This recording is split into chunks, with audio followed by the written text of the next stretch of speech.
Folks, this is our first lesson in our grammar unit, and collectively through my earphones, even though you're watching this on the internet, I could hear your head smashing into your keyboards because I said that G word.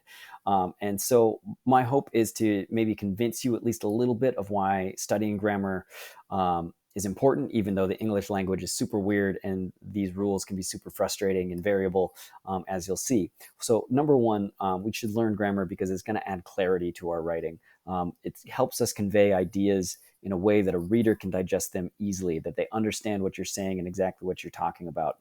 It also adds an element of credibility. Like if something looks professional, you're going to be more likely to believe it. So whether that's an email or an academic report in college, or a write-up that you're doing for your job, whatever it is, you're going to want to look professional and credible by adding this element of grammar to your writing. So I kind of equate it to like wearing a suit or dressing up nice for a job interview. That's what you're doing to your writing. Is not all of your writing needs to be perfect grammatical sentences, right? When you're texting or when you're hanging out with your friends or talking to your parents, anything in writing like that can be casual. But if you're going to exist in these other worlds, like professional world and academic world, you need to learn how to put a suit and tie on your writing, put a nice dress on it, some lipstick. So remember, as we're going through this is frustrating. So keep that growth mindset. Like even if it doesn't feel like you're making progress, just focus on just getting a little bit better each time. And something that's going to help you is some of these metacognitive strategies. So number one, be constantly self-assessing. What am I doing well? What am I doing poorly? What am I getting? What am I not getting? What do I need to review? Because these lessons definitely are kind of like building blocks on each other, similar to a math class, where if you don't get an idea here, you're going to struggle down the line. Make sure that you're looking at your resources too. You watch these videos, take your notes. If you're not getting it, YouTube it, Google it, right? There's thousands of resources out there to learn these grammar rules online. And then lastly, manage those automatic thoughts, especially when you're getting frustrated.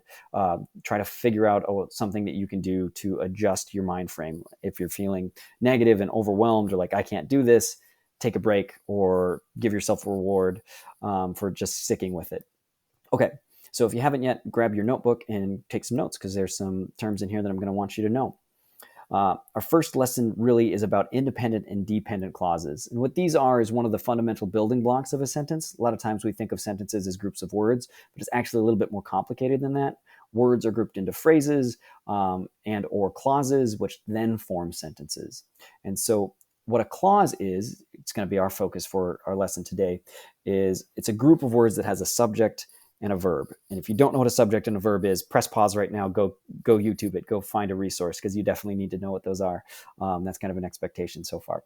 So learn what a subject and a verb is. And there's two types of clauses that we're going to talk about today. Independent clauses, which are a group of words that has a subject and a verb and can stand alone. Meaning that they could be their own independent sentence if we want them to, or we could group them up with other independent clauses and make a nice big long sentence. So they're really easy to identify when they're simple like this. I like turtles. That's a full sentence. That's an independent clause, right? It's a full thought combined in three words. I is the subject, like is the verb, turtles is what I like. Boom, independent clause, done. It gets a little more tricky when I have a sentence like this. I especially like the cold October rain falling on my roof at night, lulling me to sleep. Still an independent clause. I just have a lot more qualifiers added in there, which makes it a little bit more tricky to identify. Like, do we have more than one independent clause on here? Like, what's going on? But really, I like. And then the rest of it is just describing what I like and why I like it. So we're going to be practicing how to identify what's an independent clause and what's not. The other type of clause we're going to take a look at is dependent clauses. So dependent clauses are groups of words that have a subject and verb but cannot stand alone as a full thought. I'll give you an example. If you go to the store, it has a subject and a verb, you and go, but it has this conditional word here, if. So if I say this sentence, if you go to the store, you're waiting for me to finish that thought, right? That is a dependent clause. Subject, verb can't stand on its own. Now, there's a whole group of words that are going to kind of signal these dependent clauses, and these are called subordinate conjunctions. Subordinate conjunctions. You probably don't need to write down this entire list, but I do want you to pay attention to what's on it here, and notice that if I use any of these words at the beginning of a sentence, it's usually going to force me to craft a dependent clause first. So when you get done with this assignment, work on your math. Or after soccer practice, go get a snow cone with your sister, right? These are going to be words that kind of signal like, hey, this is conditional. This clause is depending on some other information, right? That's why they're called dependent or subordinate clauses, because they're using subordinate conjunctions. All right, let's practice this out. So I've got 2 sentences here. I want you to press pause. Do it, or John Cena will get even angrier. And try to find out what these identify where the independent clauses are. Okay, hope you did it. So the 2, or I guess the 3 independent clauses that we have here are, number 1, John Cena is a boss.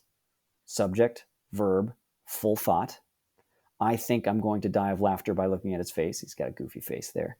Funny guy, though. I think, right? 2 subjects.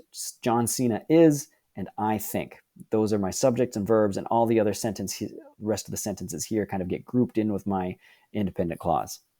All right, and then the second one, when I get done with the hike, I just love the feeling of eating a big meal and taking a long shower, right?